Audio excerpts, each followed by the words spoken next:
Hello students, आज का जो क्लास है वो है रेशियो एंड प्रोपोर्शन यानी अनुपात तथा समानुपात। इसका हम लोग पार्ट 5 तक कर चुके हैं। तो आज का जो क्लास है वो है पार्ट 6। हम लोग इसका पिछला पार्ट से हम लोग क्या किए थे, इंपॉर्टेंट क्वेश्चन का सीरीज स्टार्ट किए थे। ठीक है, तो आज भी हम लोग क्या करेंगे, कुछ इंपॉर्टेंट क्वेश्चन को सॉल्व करने का कोशिश करेंगे। तो चलिए क्लास को स्टार्ट करते हैं। यहाँ पे चैप्टर का नाम लिख लेते हैं जो कि है रेशियो एंड प्रोपोर्शन।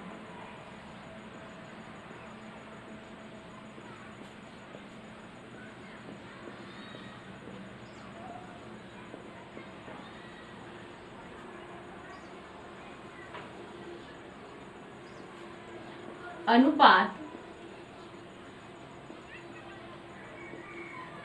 तथा समानुपात।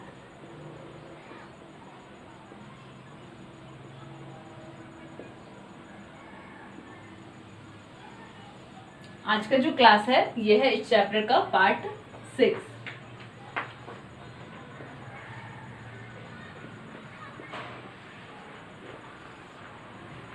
तो चलिए पार्ट 6 का जो क्लास है उसको स्टार्ट करते हैं और लेते हैं आज का पहला एग्जाम्पल। तो हमारा पहला क्वेश्चन है,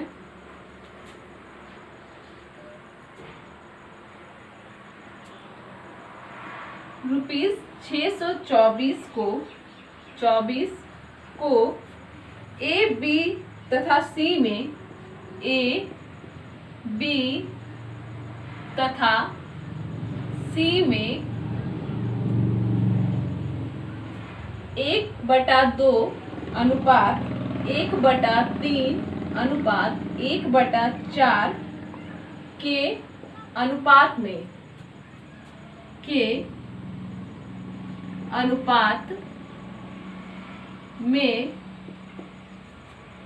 बांटने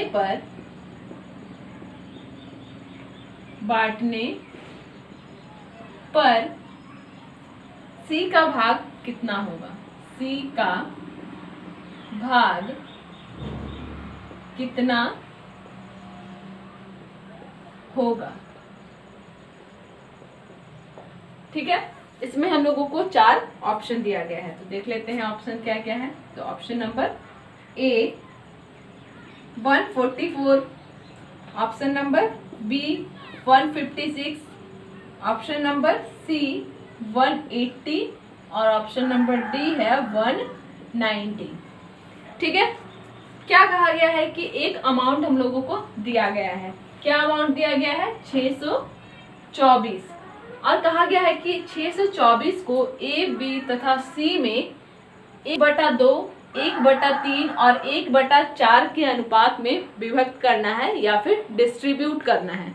ठीक है, तो कहा गया है कि सी का भाग कितना होगा और हम लोगों को 4 ऑप्शन भी दिया गया है जो कि है 144, 156, 180 और 190। अभी हम लोग जितना भी क्वेश्चन किए हैं उसमें हम लोग क्या किए थे, इस तरह से अनुपात रहेगा ऐसा हम लोग कोई क्वेश्चन अभी तक से नहीं किए थे जो कि बटे के रूप में रहेगा अनुपात। जब अनुपात इस तरह दिया रहे, क्या क्या है, 1/2, 1/3 और 1/4। जब भी अनुपात बटे के रूप में हो तो हम लोग क्या करेंगे, जो इसका हर है, ठीक है, ऊपर वाले को अंश कहते हैं, नीचे वाले को हर कहते हैं। जो इसका हर है उसका हम लोग निकाल लेंगे एलसीएम। निकाल लेते हैं, क्या क्या है, 2, 3 और 4, इसका एलसीएम निकाल लेंगे। तो 2 से देते हैं, ये एक बार में जाएगा, 3 को 3 ही रख देंगे और 2 दूनी 4। क्या क्या आया, 2 × 1 को नहीं लिखेंगे क्योंकि बात वही हो जाएगा, 3 × 2 यानी 3 दूनी 6, 6 दूनी 12। ठीक है, 12 क्या आया, इन तीनों का आ गया एलसीएम। किसका किसका, 2, 3 और 4 का आ गया एलसीएम 12। अब क्या करना है कि जो हम लोग का एलसीएम आया है तीनों अनुपात से उसको कर देंगे गुना। ठीक है, कट रहा है तो काट देंगे। अब तो 2 छके 12, 3 चौके 12, 4 तिया 12। यहाँ पे क्या आ गया, 1 गुना 6 अनुपात 1 गुना 4 अनुपात 1 गुना 3। तो यहाँ पे हो जाएगा 6, यहाँ पे हो जाएगा 4 और यहाँ पे आ जाएगा 3। अनुपात हम लोग का क्या क्या आ गया, 6 4 3। सिंपल वे में हम लोग ले आए अनुपात को। क्वेश्चन में अनुपात बटे के रूप में दिया हुआ था, उसको हम लोग इस तरह से सॉल्यूशन करके हम लोग लाए हैं 6 4 और 3। अब बिल्कुल आसान हो गया बांटने में। अब क्या करना है, 6 4 3 में ही इस अमाउंट को बांटना है, यानी जो 624 है उसको हम लोग 6 4 और 3 के अनुपात में विभक्त करेंगे। अब यहाँ पे पूछा किसका गया है, C का भाग पूछा गया है। तो C का अनुपात क्या है, ये A है, ये B है और ये C है। तो C का है 3। अमाउंट कितना है, 624 गुना C का पूछा गया है, तो C को लेंगे यहाँ पे 3 और बटे में क्या हो जाएगा, तीनों अनुपात का योग। तो 6 4 10, 10 3 13। अब इसको हम लोग काट के इसको सॉल्यूशन करेंगे तो आ जाएगा C का भाग। ठीक है, देख लेते हैं कैसे कट रहा है। तो 6 को अगर 4 बार में यहाँ पे देते हैं तो आ जाता है 52। ठीक है, 62 से अगर 52 जाएगा तो 10 बचेगा, 10 इधर आ गया 104। यहाँ पे 8 बार में 104 कट जाएगा, यानी 13 का पहाड़ा को हम लोग 13 को 48 से गुना करेंगे तो आ जाएगा 624। क्या क्या बचा है, 48 इंटू 3, तो यहाँ पे हो जाएगा 144। 144 क्या है, 144 है C का भाग, यानी ऑप्शन नंबर ए हो जाएगा यहाँ पे करेक्ट आंसर। ठीक है, तो ये पूरा समझ में आ गया। सबसे पहले हम लोग क्या करेंगे, एक बार फिर से बताया जा रहा है, जब भी अनुपात बटे के रूप में दिया हो तो हम लोग नीचे जो हर होता है उसका निकालेंगे एलसीएम और तीनों को उससे गुना कर देंगे। तो इस वे में आ जाएगा हम लोगों का अनुपात। उसके बाद जो क्वेश्चन में कहा गया है वो कर देना है। ठीक है, ये क्लियर हो गया। अब हम लोग आते हैं अपने नेक्स्ट क्वेश्चन यानी क्वेश्चन नंबर 2 पे।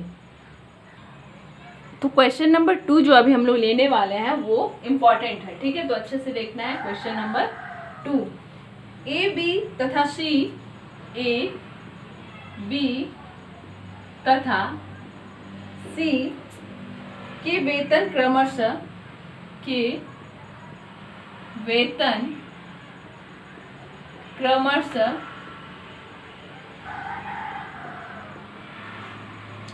1:2:3 के अनुपात में है। 1:2:3 के अनुपात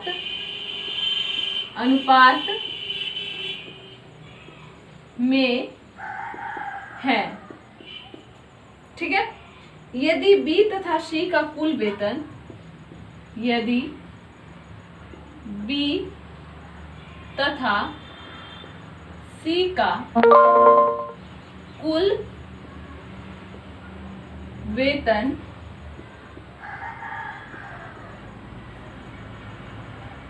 12,000 हो तो A से C का वेतन कितना प्रतिशत अधिक है। A से C का वेतन कितना प्रतिशत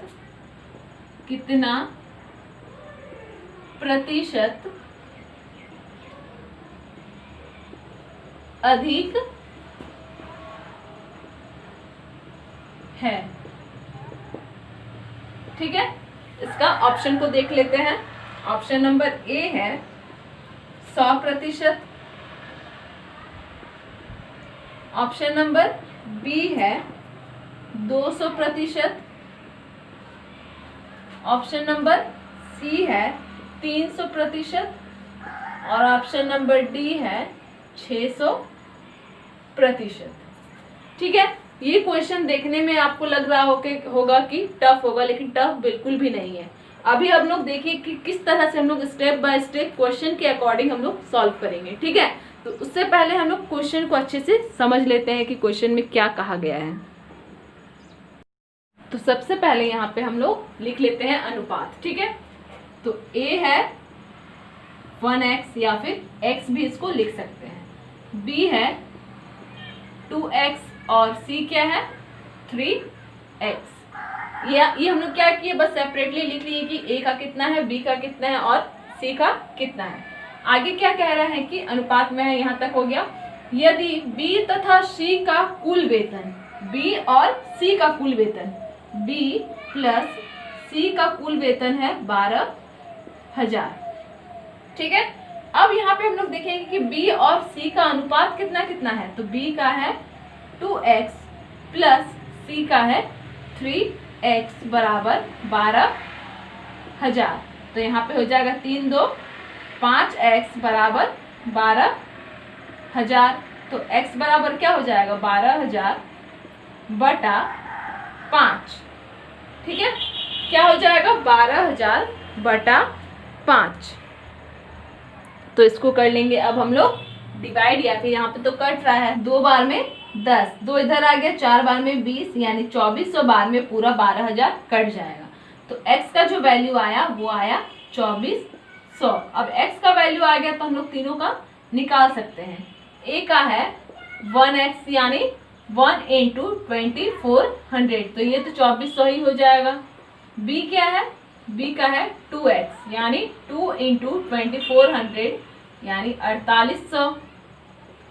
c का है 3x यानी 3 गुना 2400 यानी 7200 हो जाएगा c का।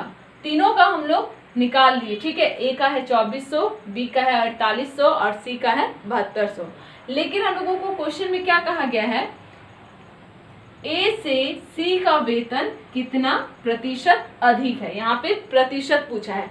अगर सिर्फ पूछता कि a से c का वेतन कितना अधिक है, तो डायरेक्ट हम लोग क्या करते, c से a को माइनस कर देते, यानी 7200 में से 2400 को माइनस कर देते तो आ जाता हम लोगों का डिफरेंस। लेकिन यहाँ पे पूछा है कि कितना प्रतिशत अधिक है, तो यहाँ पे हम लोग निकाल लेंगे। ठीक है, यहाँ पे ध्यान रखना है कि यहाँ से क्या पूछा गया है कि a से c का वेतन, बात किसका हो रहा है, c का वेतन का बात हो रहा है। तो c जिसका वेतन का बात हो रहा है उसको रखेंगे ऊपर, जिससे तुलना किया जा रहा है। किससे तुलना किया जा रहा है, a से तुलना किया जा रहा है। तो जिससे तुलना किया जा रहा है उसका जो ये है उसको रखेंगे नीचे, और यहाँ पे प्रतिशत का बात हो रहा है तो गुना हो जाएगा 100।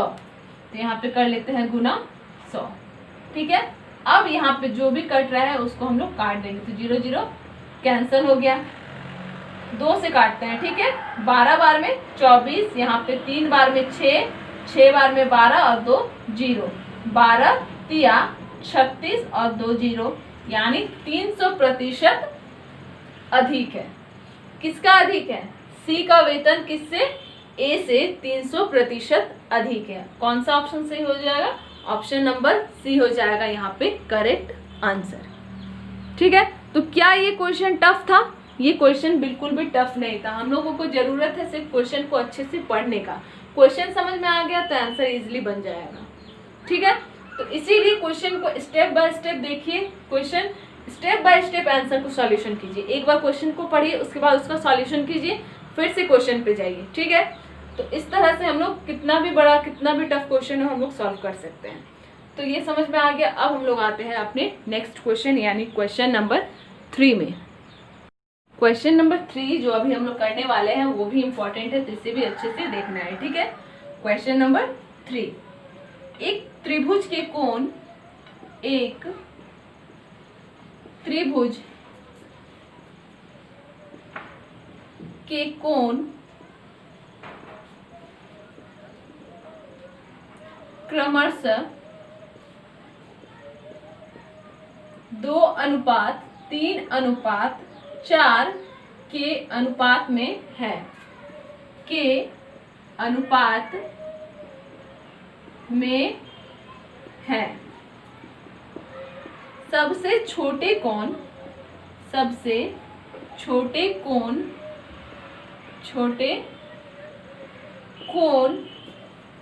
के दुगुने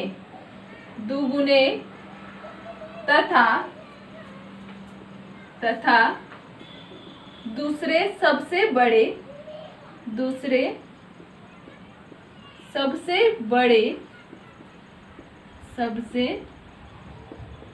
बड़े कोण के तिगुने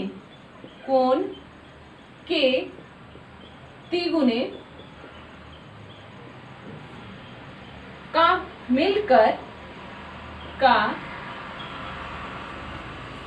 मिलकर योग क्या होगा? योग क्या होगा? इसका ऑप्शन देख लेते हैं। ऑप्शन नंबर ए है 250 डिग्री, ऑप्शन नंबर बी है 260 डिग्री, ऑप्शन नंबर सी है 200 डिग्री और ऑप्शन नंबर डी है 220 डिग्री। इसमें हम लोगों को ऑप्शन नंबर ई भी दिया गया है, तो ऑप्शन नंबर ई में है इनमें से कोई नहीं, इनमें से कोई नहीं। ठीक है, तो इसका सॉल्यूशन करने से पहले हम लोगों को क्या जरूरत है कि सबसे पहले हम लोग क्वेश्चन को अच्छे से समझे कि क्वेश्चन में क्या कहा गया है, उसके बाद ही हम लोग सॉल्यूशन पे आए। और ये जो क्वेश्चन है ये काफी इंपॉर्टेंट भी है, तो क्वेश्चन को अच्छे से पढ़ लेते हैं। तो कि एक त्रिभुज के कोण क्रमशः 2:3:4 के अनुपात में है। ठीक है, उसके आगे अब क्या कहा गया है कि सबसे छोटे कोण के दुगुने तथा दूसरे सबसे बड़े कोण के तिगुने। यहाँ पे बात हुआ है दूसरे सबसे बड़े कोण का बात हुआ है। ठीक है, तो दूसरे सबसे बड़े कोण के तिगुने का मिलकर योग क्या होगा? ठीक है, यहाँ पे सबसे पहले त्रिभुज का बात हुआ है, तो त्रिभुज का तीनों कोणों का योग क्या होता है ये सबसे पहले हम लोगों को मालूम होना चाहिए। तो त्रिभुज का तीनों कोणों का जो योग होता है वो होता है 180 डिग्री। ठीक है, तो तीन कोण का हम लोग यहाँ पे मान लेते हैं, एक त्रिभुज बनाते हैं। ठीक है, एक जो है 2x है, एक है 3x और एक है 4x। अब हम लोग जानते हैं कि त्रिभुज के तीनों कोणों का जो योग होता है वो होना चाहिए 180 डिग्री। तो ठीक है, यहाँ पे अगर हम लोग यहाँ पे अनुपात दिया गया है तो अनुपात यहाँ पे जोड़ लेते हैं 2x। जोड़ क्यों रहे हैं? क्योंकि योग होता है 180। ठीक है, तो 2x plus 3x plus 4x बराबर 180। जोड़ लेते हैं इसको, 4 3 7 7 2 9, तो 9x बराबर 180। तो x बराबर हो जाएगा 180/9 यानी कट के हो जाएगा 20। x का जो वैल्यू आया वो क्या आया है? 20। अब अगर x का वैल्यू आ गया तो हम लोग तीनों कोण निकाल सकते हैं, जिसका अनुपात हम लोगों को क्वेश्चन में दिया गया है जो कि है 2:3:4। ठीक है, तो तीनों कोण निकाल लेते हैं, यहीं पे कर देते हैं। ठीक है, यहाँ पे है 2x यानी 2 × 20 तो हो जाएगा 40। यहाँ पे है 3x यानी 3 × 20 तो हो जाएगा 60 और ये है 4x यानी 4 × 20 हो जाएगा 80। ठीक है, तो यहाँ पे हम लोग तीनों कोण निकाल लिए, ये 80, यहाँ पे 40 और ये 60, तो हो जाएगा यहाँ पे 60 40 100 और 100 और 80 180 आ गया। तीनों कोणों का योग 180। अब क्वेश्चन पे आते हैं कि यहाँ से क्या कहा गया है कि सबसे छोटे कोण के दुगुने। सबसे छोटा कोण कौन सा है? 40, यानी 40 का दुगुना करेंगे तो 40 मान लेते हैं, 40 का दोगुना कहा गया है यानी 40 × 2। इसको ब्रैकेट में रखते हैं और देखते हैं आगे क्या कहा गया है। तथा दूसरे सबसे बड़े कोण के तिगुने। दूसरा सबसे बड़ा कोण का बात हो रहा है, तो क्या यहाँ पे 80 हो जाएगा? तीनों में से बड़ा कौन सा है? 80 है, तो क्या यहाँ पे 80 होगा? 80 नहीं होगा। क्यों नहीं होगा? क्योंकि यहाँ पे कहा गया है दूसरे सबसे बड़े कोण, यानी दूसरा सबसे बड़ा कोण ये हो गया पहला, दूसरा सबसे बड़ा कोण हो गया 60। ठीक है, तो यहाँ पे क्या कहा गया है कि दूसरे सबसे बड़े कोण के तिगुने, यानी 60 का हो जाएगा गुना 3। तिगुने का मिलकर योग क्या होगा? यानी बीच में हो जाएगा प्लस, यानी इतना x का वैल्यू निकालने के बाद हम लोग का लास्ट में जो इक्वेशन आया वो आया 40 × 2 प्लस 60 × 3। बस अब इसको सॉल्व करना है, तो 40 × 2 हो जाएगा 80 प्लस 60 × 3 हो जाएगा यहाँ पे 180। ठीक है, दोनों को मिला करके कितना हो जाएगा देख लेते हैं। तो 0 8 8 16 का 6 हाथ में 1 और 1 2 यानी 260 60 डिग्री। ऑप्शन नंबर बी हो जाएगा यहाँ पे करेक्ट आंसर। ठीक है, तो क्वेश्चन को सबसे अच्छे से समझना है। सबसे पहले क्वेश्चन को एक बार पूरा पढ़ लेना है, ठीक है, ऑप्शन के साथ। उसके बाद क्वेश्चन में जहाँ जहाँ जैसे बोला गया है वैसे हम लोग स्टेप बाय स्टेप करते जाएंगे। तो इसी तरह से हम लोग इसको किए तो आ गया हम लोगों का आंसर 260 डिग्री। ठीक है, एकदम क्लियर हो गया ये क्वेश्चन। इसी तरह से क्वेश्चन बुक में बहुत सारा दिया गया है। ठीक है, ये जो चैप्टर है इस एक्सरसाइज के अंदर बहुत सारा क्वेश्चन है। ठीक है, तो वहां से जाके आप लोग प्रैक्टिस कीजिए। बिल्कुल इसी तरह से क्वेश्चन आपको मिल जाएगा। प्रैक्टिस करने से क्या होगा कि आपका जो स्पीड है, बनाने का जो स्पीड है वो बढ़ेगा, जो कि एग्जाम के लिए बहुत जरूरी है, क्योंकि एग्जाम में टाइम बचाना है। ठीक है, लॉन्ग बना के टाइम को हम लोग को वेस्ट नहीं करना है, जितना हो सके शॉर्ट बनाना है। और शॉर्ट कैसे बनेगा, जब आप एक ही चीज को बहुत बार प्रैक्टिस करेंगे तो अपने आप उसका ट्रिक निकलते जाएगा। ठीक है, तो इसीलिए प्रैक्टिस करते रहिए। बुक में बहुत सारे एग्जाम्पल दिया गया है। तो आज के लिए बस इतना ही। इसके नेक्स्ट क्लास में यानी इसका जो पार्ट 7 है उसमें भी हम लोग फिर से कुछ इंपॉर्टेंट क्वेश्चंस को सॉल्व करने का कोशिश करेंगे। तो आज का क्लास यहीं पे समाप्त होता है।